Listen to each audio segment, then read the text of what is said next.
तो हम लोग अभी तक यही बात किए ना, किसका बात कर रहे थे? शेयर कैपिटल का ना। और इसको जब तक हम लोग नहीं जानेंगे ना, हम लोग का कंपनी का बैलेंस शीट नहीं बनेगा। पहला बात ये ना, तो कंपनी का बैलेंस शीट जानने के लिए हम लोग को क्या जानना होगा? और इसको जानने के बाद फिर से हम लोग क्या करेंगे? जनरल एंट्री का एंट्री वही कितना एंट्री कर देंगे? 8 एंट्री ना। हिंदी में क्या बोलेंगे? और इंग्लिश में? इसको हम लोग कई भाग में बांटे? 7 भाग में बांटे पूंजी को ना। और सबसे पहला क्या?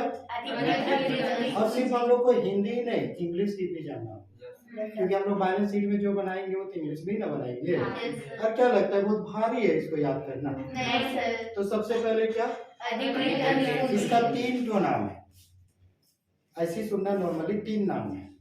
एक अधिकृत, पंजीकृत, क्या बोलेंगे इसको? और एक नाम मात्र का।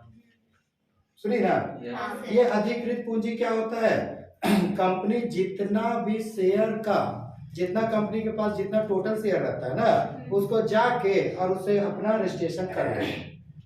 जैसे मान लो कितना शेयर से हम लोग पंजीयन किए, और एक का दाम तो कितना रुपया?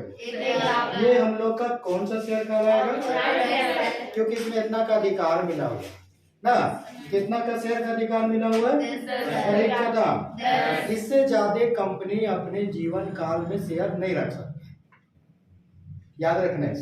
जैसे पूछता भी एग्जाम में अधिकृत पूंजी से क्या समझते हैं, तो इतना ही बोलना है, अधिकृत पूंजी से आशय उस पूंजी से है ना जिसमें कंपनी अधिकतम पूंजी रखती है, और उससे अधिक पूंजी कंपनी अपने जीवन काल में नहीं रखती। अगर उसको रखना भी है ना, तो फिर से एक बार पूंजी बढ़ाने के लिए आवेदन देना होगा। इसलिए इसका नाम क्या पड़ गया? अधिकृत, मतलब अधिकार मिला हुआ ना। अब नाम मात्र इसलिए बोलते हैं ना, क्योंकि नाम मात्र का है, इसमें कोई पैसा वैसा नहीं है। ये कह दो कि हाथी का दांत दिखाने वाला है, खाने वाला नहीं। क्या करने वाला है? जो तो निकला रहता है ना, बस उतना ही होता है। इससे खाली कंपनी ना अपना एक लाइसेंस ले लेता है कि हम इतना शेयर रखेंगे। कितना शेयर? 10,000 का दाम 1 लाख। इसका क्या नाम हुआ? 2। नाम मात्र क्यों बोलते हैं? क्योंकि इसमें एक्चुअल पैसा नहीं, और एक नाम पंजीकृत भी है, रजिस्टर्ड कैपिटल बोलते हैं। तो इसलिए बोलते हैं क्योंकि इसी से उसका पंजीयन होता है, तो इसलिए इसका नाम पंजीकृत भी तो होगा। लेकिन हम लोग का सबसे ज्यादा नाम किसका यूज होगा? तो हम लोग के पास टोटल कितना शेयर था? 1 लाख रुपए। अब इसको अपने पास रख ले, क्या कंपनी के पास पैसा आ जाएगा? नहीं। कंपनी किसको शेयर बेचता है? जनता को। और जनता शेयर खरीद के और पैसा किसको देता है?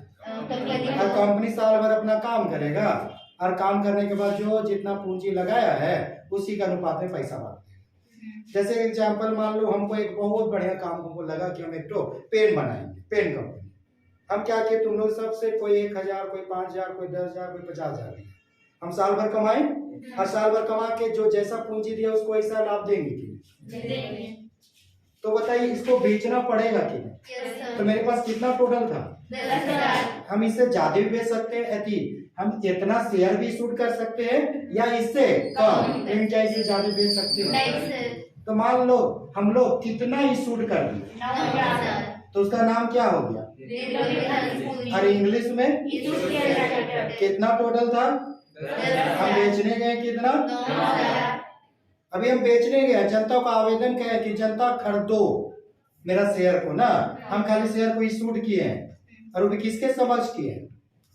जनता अपना एक अपना विवरण दिए कि हाँ मेरा ये कंपनी है, इस कंपनी की स्थिति, इसका पता है, ये इस तरह का उद्देश्य है ना। जो भी अगर इसमें अगर इंटरेस्टेड है तो मेरा शेयर खरीदिए। तो अभी हम सिर्फ शेयर को आमंत्रित किए। जैसे क्या होता है, अगर मेरे घर में शादी हो चल रहा है या शादी का प्रोग्राम है, तो क्या करेंगे, सबके यहाँ काट देंगे, उसको निमंत्रण पत्र बोलते हैं। तो यहाँ पर भी हम लोग निमंत्रण देंगे, और उसी से क्या बना है? और उसको इंग्लिश में, लेकिन इससे अधिक नहीं हो सकता। कितना है? अधिकतम कितना शूट कर सकते हैं? 10। लेकिन 10 से ज्यादा नहीं कर सकते। मान लो हम लोग कितना ही शूट किए, और 1 का दाम तो कितना होगा? 90,000 हुआ ना। 9 दाएं 90। अब ये बेचने के लिए किया है, क्या सब बेचा ही जाएगा? नहीं। हो सकता है कंपनी का स्थिति अच्छा हो, बढ़िया कंपनी हो तो सब बेचा जाए, ज्यादा के लिए ऑर्डर आ जाए, या हो सकता है जितना सूट की उतने बेचाए, या हो सकता है उससे कम भी बेचा सकता है कि तो उसको हम लोग क्या बोलते हैं? जितना बेचाएगा ना उसको क्या बोलते हैं? और हिंदी में जैसे नहीं, अभी हम लोग कभी देखते हैं कोई वीडियो पसंद आता है तो नहीं बोलता लाइक करें सब्सक्राइब करें, तो वही जितना खरीदेंगे उसको क्या बोलते हैं? कौन खरीदेगा? जितना के लिए आवेदन देगा, जितना कोई इंटरेस्टेड रहे तो उसको क्या बोलते हैं हम लोग? इंग्लिश में तो कितना तरह का शेयर हुआ? अब चौथा में क्या जाएंगे? और याचिन मतलब मांगना होगा, बेचाया तो मांगेंगे कि तो हम लोग का कितना शेयर बेचाया? 8,000 और एक का दाम हो सकता है हम 10 मांग सकते हैं, हो सकता है ना, या हो सकता है 10 से कम भी मांग सकते हैं। तो 10 से ज्यादा तो नहीं ना मांग सकते हैं, तो कितना रुपया का था? तो हम लोग जितना रुपया मांगेंगे ना जनता से उसी को क्या बोलते हैं हम लोग? याची। और इंग्लिश में कॉल करना, कॉल कि हमारा पैसा दो। तो कितना शेयर बेचाया था? तो जितना बेचाएगा उसी पे न मांगेंगे। तो 8,000 शेयर पे हम कितना मांगेंगे? हम 10 भी मांग सकते हैं, हम 7 भी मांग सकते हैं, हम 6 भी मांग सकते हैं, हमको जितना जरूरत पड़ेगा हम उतने ना मांगेंगे। तो कितना रुपया करके मांगे? 8 ये क्या कहलाएगा? और हिंदी में जितना मांगेंगे उसको क्या बोलेंगे? याची मतलब याचना करना, मांगना। तो 10 में कितना मांगे? तो बताओ कितना नहीं मांगे? जो नहीं मांगते उसको क्या बोलते हैं? अयाची। क्या बोलेंगे? और इंग्लिश में अनकॉल्ड शेयर कैपिटल। तो बताओ कितना शेयर हमारा बेचाया था, इसमें कितना रुपए मांगे थे? हाँ मांगे थे, उसको क्या कहें? और जो नहीं मांगेंगे उसको ठीक है।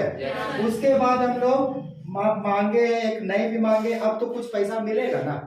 बताइए यहाँ पर अगर हम पैसा मांगेंगे तो महीना के अंत में हमको मिलेगा, लेकिन यहाँ ऐसा भी हो सकता है कि हम जितना मांगे क्या वो सारा पैसा हमको मिल ही जाएगा? नहीं। हो सकता है कोई 1 ठो 2 ठो 3 ठो कोई आदमी था, कोई पैसा को नहीं दे पाया, सुने ना। तो बताओ पैसा नहीं मिलेगा तो बाकी बात तो मिलेगा। तो जो पैसा मिलता है एक्चुअल में किसको मिलता है? कंपनी को। जो एकदम एक्चुअल प्राप्त होगा कट कूट के, उसी को हम लोग क्या बोलते हैं? प्रदत्त या अभिदत्त या इंग्लिश में पेड। जितना पेड किया जनता ना, किसको पेड करेगा? कौन करेगा? जनता। तो उसको पेड शेयर कैपिटल ना। कितना शेयर बेचाया था? हम कितना मांगे थे? 8 कितना मांगे थे? लेकिन कोई आदमी नहीं दिया ना, उसको इंग्लिश में क्या बोलते हैं? थोड़ा उच्चारण करोगी ना, क्या बोलते हैं? और हिंदी में मांगने पर बाकी। अगर हम लोग इसे शॉर्ट में बोले तो क्या बोले? मांगने पर बाकी। कितना शेयर वाला हमको नहीं दिया और कितना रुपया? बताओ हमको कितना नहीं दिया? तो हम कितना मांगे थे और कितना नहीं मिला तो कितना मिला? इसी को क्या बोलते हैं? हम कितना मांगे थे, कितना नहीं मिला तो कितना मिला, इसी को क्या बोलते हैं हम लोग? और एक बार दोहराए, हम लोग कितना शेयर बेचाया था? 8,000। कितना करके मांगे थे? 8 रुपया। तो हम लोग का कोल्डअप कितना था? 64। उसमें से हमारा कुछ पैसा बाकी हो गया ना। मान लो एक आदमी था, कितना शेयर खरीदा था और कितना रुपया नहीं दिया? तो 2 दूना कितना नहीं दिया? तो 64 में 4 नहीं दिया तो दिया कितना? तो कंपनी को एक्चुअल में कितना मिला? इसी को क्या बोलते हैं? तुम लोग समझ रही है? हमारा फोकस तुम लोग तक जाते हैं, ताकि लोग पढ़ा हुआ है कुछ ना। तो तुम लोग जो नया है थोड़ा बताना, और इतना जान लीजिए कि अगर इसको जानेंगे तो आगे का रास्ता आसान है ना, और बाकी बात कोई बात नहीं। तो कितना तरह का हो गया? 6। और अगर 7वां एक लास्ट पूंजी होता है, क्या बोलते हैं? जिसको इंग्लिश में क्या बोलते हैं? ये पूंजी क्या होता है ना, इसको कंपनी नहीं मांगता है, क्या करेगा? मान लीजिए उस पूंजी का कुछ पार्ट है, कुछ भाग है जिसको कंपनी ना लास्ट में मांगेगा, जब कंपनी का चाहे समापन हो जाए, सुन रहे ना, चाहे कंपनी को ये इमरजेंसी हो जाए, पैसा का जरूरत पड़ जाए ना, तो उसी समय मांगेगा ना, तो उसी को कौन सा पूंजी का नाम दिया है? और इंग्लिश में क्या हम लोग जितना कमाते हैं क्या सबको खर्चा कर देते हैं? कुछ तो रखते हैं ना, कुछ संचय करके रखते हैं कि?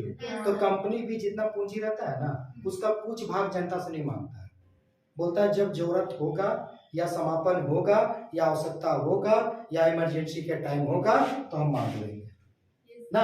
इस रिस्क का नाम क्या पड़ेगा?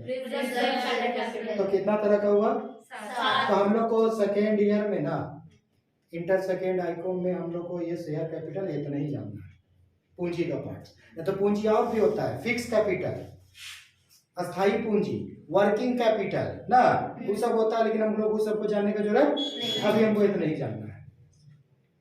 सुनाई दे रहा है ना? अब इसी चीज को हम लोग कंपनी का कहाँ दिखाएंगे? Balance sheet. कहाँ दिखाएंगे?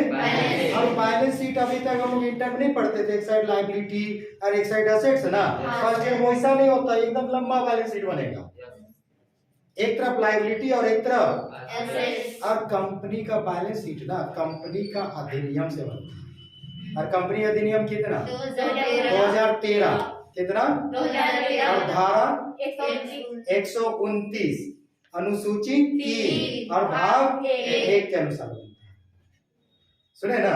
और एक बार, कंपनी का आर्थिक चिट्ठा, कंपनी अधिनियम कितना? 2013 में कंपनी एक्ट आया तो उसके अनुसार, और उसका कितना धारा? 129 और कितना उसका अनुसूची और भाग 1 के अनुसार, एकदम नियम से, फॉर्मेट से ना। और इसी चीज को अभी हम लोग कहाँ दिखाएंगे?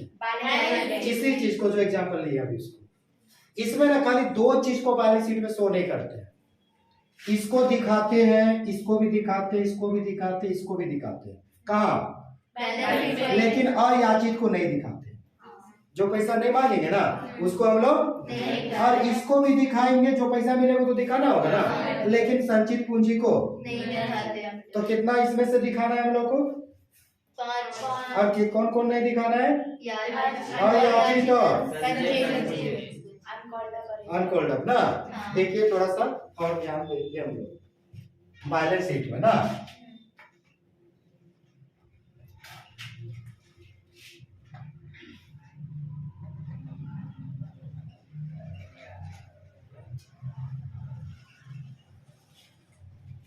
क्या बनाने जा रहे हैं हम लोग? कंपनी का बैलेंस शीट, यही ना।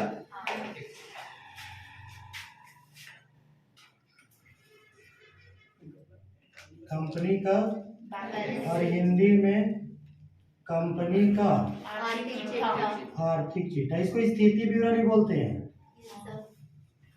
बहुत कोई पूछते हैं सर कहाँ यहाँ भी स्थिति विवरण होता है, क्या स्थिति विवरण को ही क्या बोलते हैं हम लोग? आर्थिक चिट्ठा। इसको स्थिति विवरण बोलते हैं। स्थिति मतलब किसका स्थिति?